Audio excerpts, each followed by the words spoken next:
Hey everybody, this is Christian with Team of Gap, and I'm here to show off the top 4 deck list for a recent BT7 PPG Invitational. This was on March 12th, so just yesterday is when we played in it. The top 8 decks at the tournament got their PPG invites, as well as some solid prizing, so pretty cool. This was an in-person event in Wisconsin, just for a little bit of info on the tourney itself. Me and some buddies, we all drove about 3 hours to attend, so it wasn't too awful of a trip. And we actually filled out this top 8 pretty well. 5 of the 8 were locals from my area, which is awesome. So shout out to everybody that finished in the top 8 from our area. Um, just for a little bit of info on the tournament itself, it was 6 rounds of Swiss, top cut being 8 players. I have the full list for the top 4 decks, but still kind of wanted to show you at least what decks filled out the top 8. As you see on the screen, 5th through 8th, we had Cherubimon, Beal Star Control, Red Hybrid, and Yellow Hybrid. The Red Hybrid that was in the 5th through 8th did play Ancient Greymons.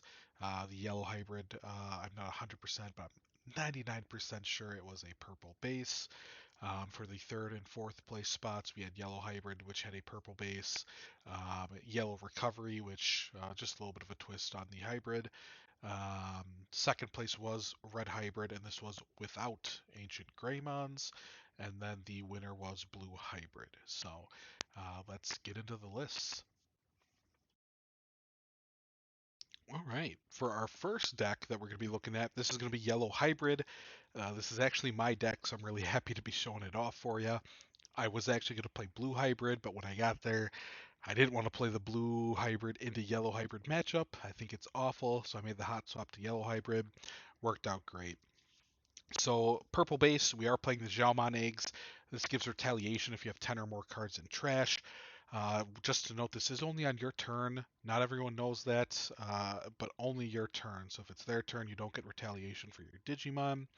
The rookie we're playing is Gazimon to block memory. That's pretty standard.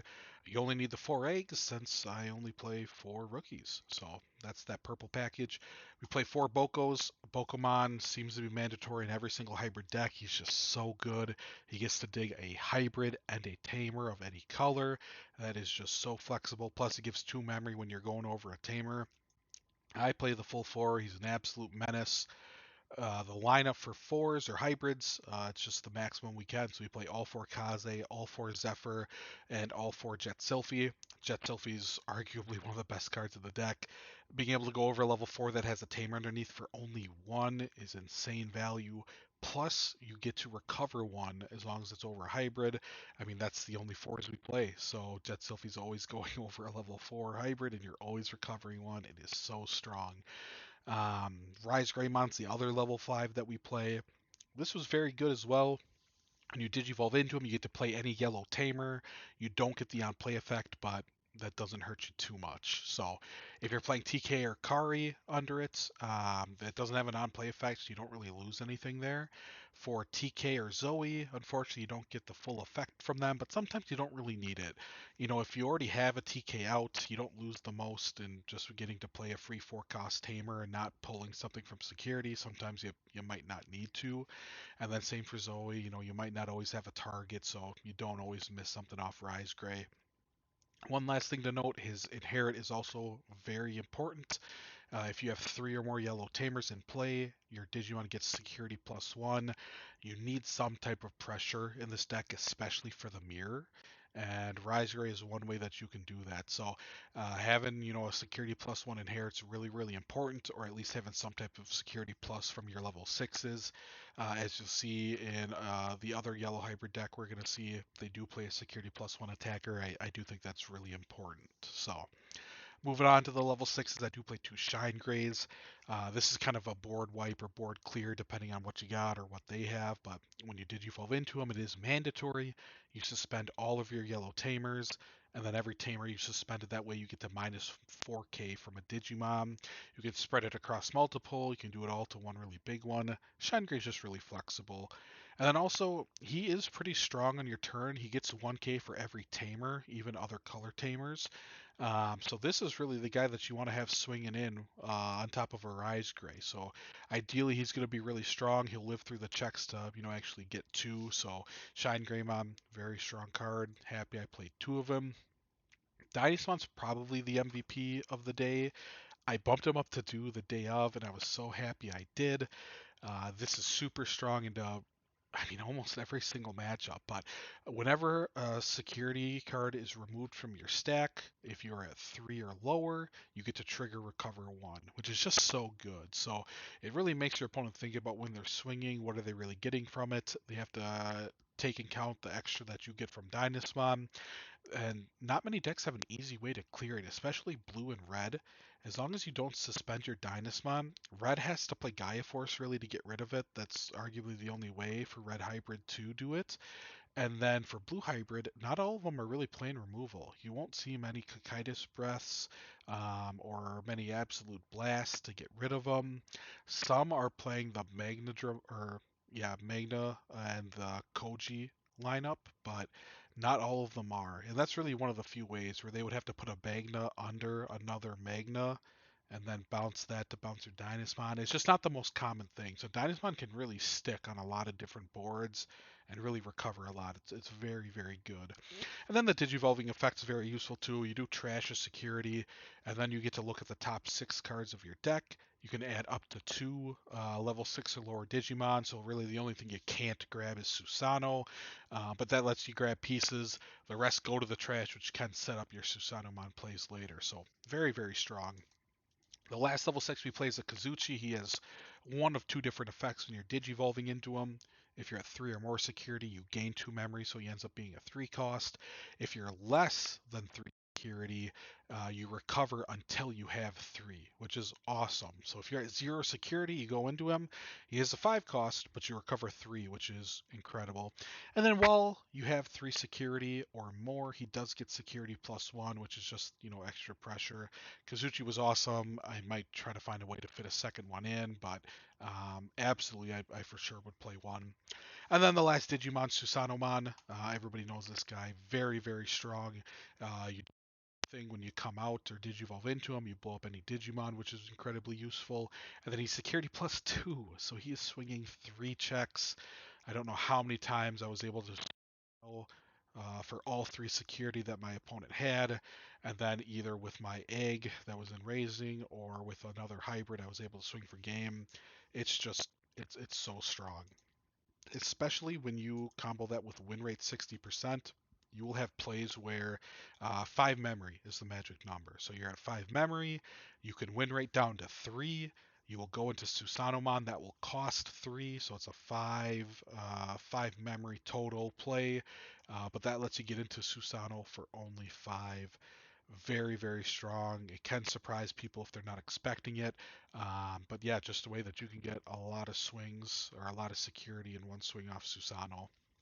As far as the options I play, we do play the one win rate. We play 2 of the Schwartz card. The new option lets you clear just a lot of bodies. So for every hybrid, every tamer you have in play, you delete 1 level 5 or lower. We do play a Wyvern's Breath, or we play 2, excuse me. This is just for clear, another security bomb. And we do play the one reinforcing memory boost. And then just to round out the tamers here, we do play 4 TK, 4 Zoe, though both of those are very standard. We play 3 of the dual tamer, and then we play 3 purple Kari. Purple Kari was great. I mean, it was useful in every single matchup that I played. You have to remember to use it. I missed it sometimes throughout the day, which was pretty frustrating. And then I also missed it in my top 4 match, which really hurt me. So definitely remember to use this, but overall, I would not change this. I think Karis were great. Um, but yeah, that's Yellow Hybrid. One thing I will note for a weird Susano interaction, some people might not be aware of it. You can actually trigger the whole first part of Susano's effect. So you can take 10 Tamer or Hybrids from your hand or trash. You reveal Susano, you take those 10 cards, you put them to the bottom of your deck, and then you can choose whether or not you actually want to go into Susanomon on top of a tamer. It is completely up to you. You don't even need a tamer to activate that effect. If you don't have a tamer, you can still do this. You can reveal Susano, put those 10 to the bottom of your deck. If you don't Digivolve Susano into a tamer, he just fizzles. You don't pay the 7 memory, he just goes to trash. That's where he ends up. A really weird interaction. It actually came up in my top 4 match against my buddy Spuds. I was going to deck out. I got to do the Susano play where I send all 10 to the bottom of the deck. I did not pay the 7 memory. I ended up losing that game anyway, but that was a way that I delayed the loss a little bit. It's something that definitely can come up and is very important that you know that it's an interaction that can happen. So, definitely a weird one, but very good to know. But that is Yellow Hybrid. Okay, and then looking at the second deck here, we have Brian who was playing a yellow recovery deck. I believe he calls this Angels or something like that, and you can kind of see why just looking at the differences other than hybrids here. So we're still playing the purple set here as far as the Xiaomon Egg for Retaliation. He opted for Alekmons instead of Gazis, so didn't really care about the memory blocking portion.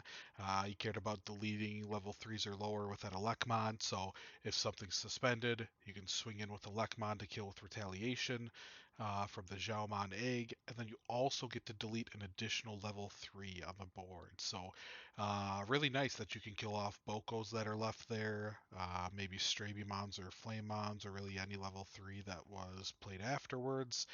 Can also kill other, memory blockers or Digivolution reduction blockers, anything like that. Just any rookie that's left on board, Alekmon can help deal with. Two Bokos, which, Pokemon is pretty much a staple. You're going to see that in almost every single hybrid deck. No reason not to play it. The typical 4-4-4 line of hybrids, and then Tamers are looking pretty similar as well. So 4 Zoes, 3 TKs, 3 Dual Tamers. One of the big differences here is the TK that gives your security Digimon 2k more DP.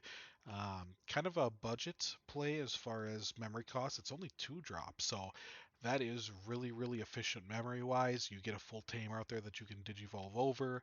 And as you'll see in some of the other pieces here, a lot of synergy between them. So this TK will give Security Digimon plus 2 DP.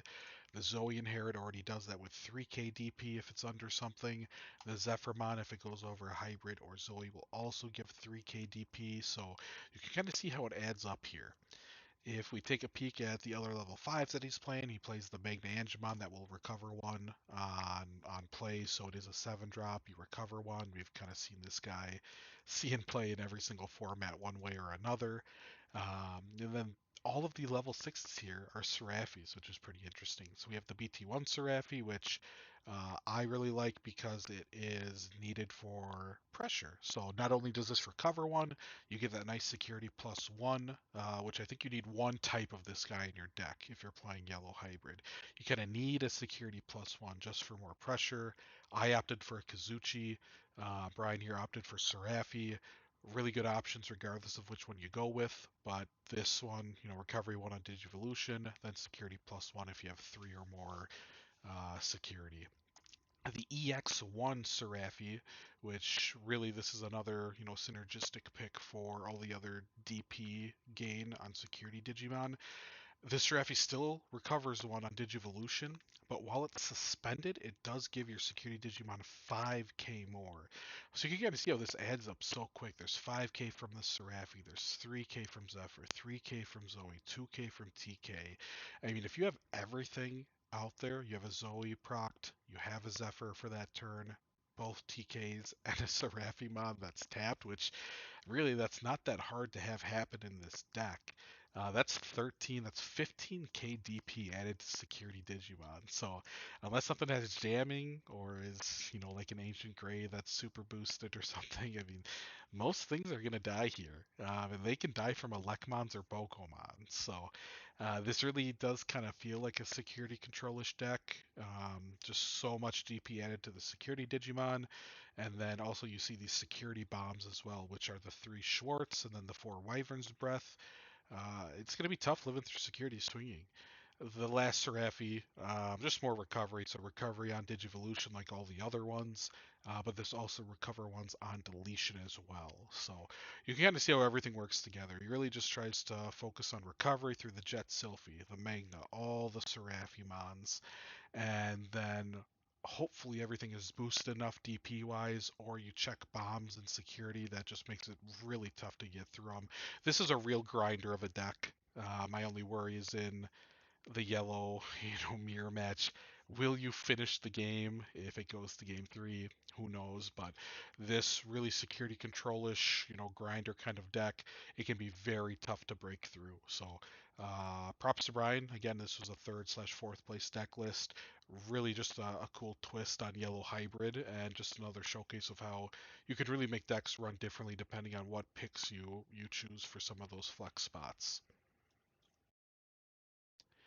And then looking at the third deck here, this is going to be red hybrid, and you're probably going to see a lot of things that may surprise you. This does not play the Ancient Greymon package. I spoke with Nick on a couple different things about this, and he said he did have Ancient Greys that he had in the deck, and the night before he just opted not to play them. He said, "You know what? I don't want to." So it worked for him, and hard to argue with results. So I placed the Demi-Mera egg, so pretty standard as far as that goes. Just more DP when attacking into security. He played one Kapurimon, so kind of same deal, just gives DP in a scenario. This is for when you have a tamer, so it does play 5 eggs. He plays the hybrid list that we're seeing, which is pretty standard. The 4 and 4 for Flamemons. He plays 2 of the Flamemon with the Inherit for piercing. And then as far as to round out the rookies, he does play 2 Gaussmon, so this will block those Digivolution reduction. So really, really strong for Jet Sylphies, Beowulfs, any of those guys that are going over a level 4 to reduce to 1 cost. Gaussmon is super clutch for that. Does play the Bokos since he's playing Tamers and Hybrids, so that really makes sense. He does play the Agunis that can go over Tamers. He's playing 4 of the Burning Gray, 2 of the Alderman, which are level 5. This is an interesting one. So 3 cost drop. It does give security +1. And then if there's a hybrid underneath, he does get 4k DP, or Tamer underneath as well. So 4 of this other Alderman, which this is one of the best parts about Red Hybrid now, that if this is underneath something, it is giving, either that hybrid or that 10 warriors Digimon the effect that it doesn't check option card effects. So that is super, super strong. It's kind of your replacement for a delicate plan, since you don't really need to run that anymore if you're running this Alderman. Awesome, awesome card. And it's only a 1 cost when it's going over anything that had a tame underneath. So just a super strong card overall. Level sixes are super interesting. He's only running 4. He's running 2 Emperor Gray, which I think he did mention he thought maybe he should run 3, but 2 seemed to work just fine for him. This guy obviously super strong, being able to go over Takuya. And then he plays 1 of each Gallant Mon. So this Gallant Mon kills something if it is 6k or less, as long as you have a red tamer in play. And then when you attack, it trashes 1 security from the top for every 10 cards in their trash. So this is definitely for the yellow matchup, or even if there's any little foops or anything else. It's pretty common where your opponent will have 10 cards in trash.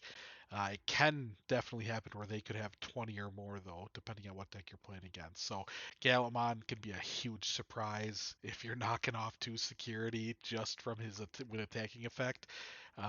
That's a huge, huge surprise. The other Gallantmon, so this one just has security +1, and then it still deletes something. So when attacking, you delete something that's 4k DP or less. If there's no target, he does gain 3k DP. I think he mentioned this one didn't really do much, but hey, 2 Gallantmon, 2 Emperor Gray, that's the level 6 lineup. This is a really aggro deck, so you don't always go into your level 6s. Emperor Grays typically are just going over the Takuyas for a blitz swing. Galamons are really situational. So looking at the options, pretty standard for red. You'll see a lot of familiar names here, and maybe a couple things that aren't. So Atomic Inferno's one of the strongest red cards. Gives security +1 to a hybrid, +3 KDP, and it is absolutely brutal. If you check this in security, all of your opponent's Digimon, whether they're out already or come out during that next turn, they'll gain security +1. This is terrifying to check into. Atomic Blaster, Gaia Force, and Fire Drake Strike. So all of these are clear spells. Atomic Blaster will kill Digimon that add up to 8,000 or less, and it'll delete them. I actually played Nick in top four. He Atomic Blasted me when I had two Bokomon out and a Gazi. He cleared three bodies with the one Atomic Blaster. It was so demoralizing. Atomic Blaster's nuts. Gaia Force, we all know that kills any Digimon. Great if you check it in security for that value. Fire Drake Strike is an interesting one. So this, you pick a Digimon that has hybrid. You will kill anything that has less DP or equal to the chosen one. So you obviously have a lot of opportunities as far as getting your Digimon really high in DP, especially with Aldemon, because he gives 4K himself. You'll see some other things that will give more, like Takuya will give 2,000. Your Atomic Infernos will give 3,000. You just have a lot of options where you can get a Digimon up there. But yeah, Fire Drake Strike will kill anything that has equal to DP or less. And then also the security effect, really interesting. If you check this, you get to play a Takuya from free from hand or trash. I asked Nick how often this was relevant, and he said he was missing it all day. So this, I did actually see this get checked in the finals, and he didn't get the effect off. Unfortunately, I don't think it would have made a difference, but I just thought it was kind of funny that, after he was talking about how he was missing it all the time, I actually saw it happen too. So, Fire Drake Strike, just a clear spell, pretty interesting one. And then one Gigastorm as well. So this is the new one from BT7. It deletes up to two Digimon with 8k DP or less. Really strong removal. It's very often that they're going to have two different Digimon that have this. Gigastorm can clear two big bodies, two Jet Sylphies. Being able to kill two level 5s with just a 7 cost in red, pretty useful. He played one red memory boost, and then the Tamer lineup, four Takuya, which is really standard, three Ties, and then he did play two Soras. So just for more DP, it's a red Tamer. You can go over it, gives 2k DP to try to live through checks, and yeah, that's the red hybrid list.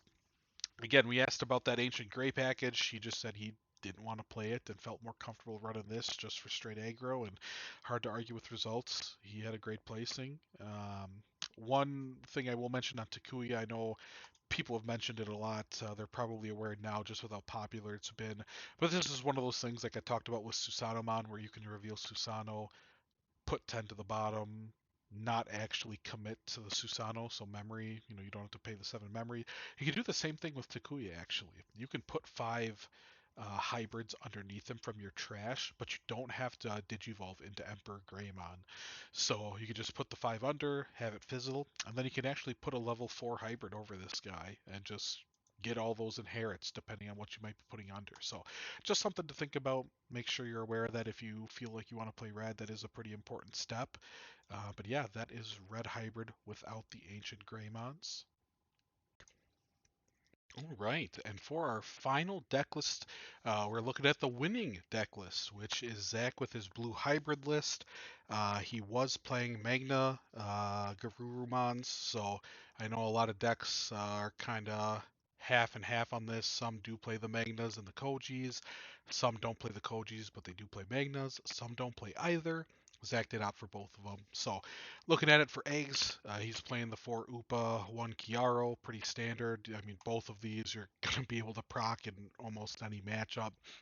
Hybrid list looking pretty standard too. So for rookies, we're playing 4 and 4 of the 2 Searching Strabimons. So both of these are going to be able to dig for your hybrids. This one can actually dig for Susano and Koji as well.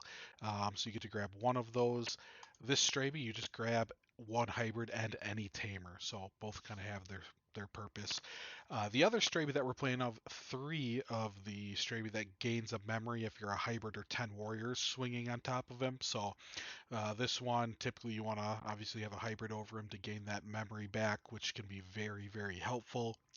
We do play 2 of the Madoki Betas to block memory gain, and then the white rookies, which are going to be Boko and Neemon. So Bokomon, again, an absolute menace.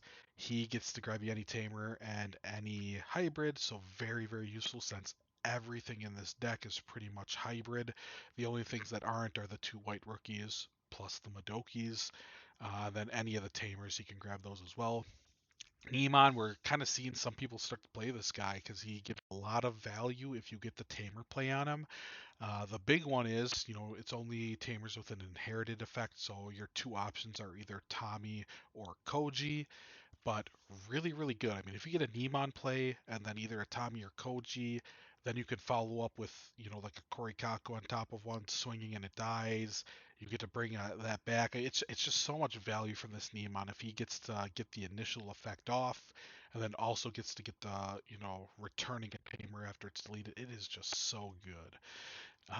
Looking at the level fours, I again plays a full list here. So four Kumas, four Korikakus. Korikaku's probably the best card in the deck, being able to freeze things when he goes on top of a Tamer or Tommy. And then also if Tommy, when you're swinging while something's over him, you get to freeze something. I mean that is just so useful. It's crazy how good it is. Plus he's only a one cost over other level fours, so you can freeze multiple times, and especially with Beowulf being able to bring it back, there's just so much value in Blue Hybrid right now. But yeah, four Kumas, Korikakus. He does play two of the Kendo Garuru, which give jamming. That's awesome. Just remember, this does give jamming to even the Digimon if you go over him. So if you go into Kendo, you get jamming. You put a Beowulf over him. He does get jamming still. That is really, really good and something some people aren't aware of. But if you go into a Beowulf over him or even a Magna over somehow, they do get jamming. Beowulf, again, one of the stronger cards in the deck. He's your level 5. He's a 1 cost if he's going over a Digimon that has a Tamer in him. You can bounce something, a hybrid, from underneath him. So any of the level 4 hybrids or even level 3s if that somehow was your stack. And then you get to bounce a level 4 lower from their field to their hand. So you can bounce those memory blockers, their Bokos that are left on board, anything. You also don't need a target, so you can swing and just bounce your Korikaku back to hand, so you have another hybrid to go into next turn, and you don't have to bounce anything on their side of the board. So Beowulf, very, very good. And then finally the big boss himself, Magna Garuru. He's very strong. Obviously, his effect lets you bounce something either when you digivolve or when you attack. It does have to be the same level. So if they have a level 5, you have to have a level 5 underneath you returning to do that. And then he restands anytime an effect adds a card to your hand. It doesn't have to be an effect from Magna Garuru. It can be from something else, but just something to keep in mind. When an effect adds a card to your hand, you may unsuspend one of your Digimon. And some people don't realize it, but that is also from drawing. So not drawing for turn or not drawing from Digivolution, those don't count. But drawing from like Upamon or Kiaromon, that does count, and some people don't realize that portion. So those do count towards those returning cards effects. So either from Magna or the Koji inherit, that's when an effect adds a card to your hand, gain one memory. Drawing off Upa or Kiaromon does count. But looking at the rest of the list here, pretty standard stuff. We got two Howling Memory Boost, just kind of synergizes with the Korikaku and Tommy, where they can freeze things that don't have sources. He does play the one Ice Wall. I talked to Zach pretty heavily on this. He decided to swap the Ice Wall for a Susanomon Ice Wall. Um, Pretty sure when I asked him, he said for all 9 rounds that he played, so 6 rounds in Swiss, the 3 rounds in Top Cut, he said he played Iceball like one time or twice, and when he played it, once was against Yellow, and they just won anyway. They swung for game that same turn because they were able to get enough memory. It's so tough when you're searching through all your deck with Bokos and Strabies and Ice Wall. If you see it just goes to the bottom, it's unreliable at 1, which is why some people opt not to play it at all. But he did say he would swap it for a Susano if he could make a change. 2 Hammer Spark, and then the Tamer lineup is 3 Davis, 2 Sora and Joe. This is a super good card. You get so much memory because you're typically always able to strip things with either Sora and Joe tapping when you're swinging, or Kumamons, or Howling Boost, or Tommy's. You have so much strip in this deck. Sora and Joe almost always procs for you. Tommy's amazing. His inherit freezes things, and then Koji lets you, gain memory when you're above him, or lets you go into Magna a little bit earlier. So this is the winning blue deck. Again, congratulations to Zach. for winning, to Spuds for getting second place, and then to Brian and myself. We rounded out third and fourth. Really happy with how all of us played. If you guys have any questions on any of these decks, on changes, I mean anything like that, feel free to comment and ask us. We'll be happy to help, and hopefully we'll have some more content to give you in the future here. But thank you so much for watching, and you guys have a great day.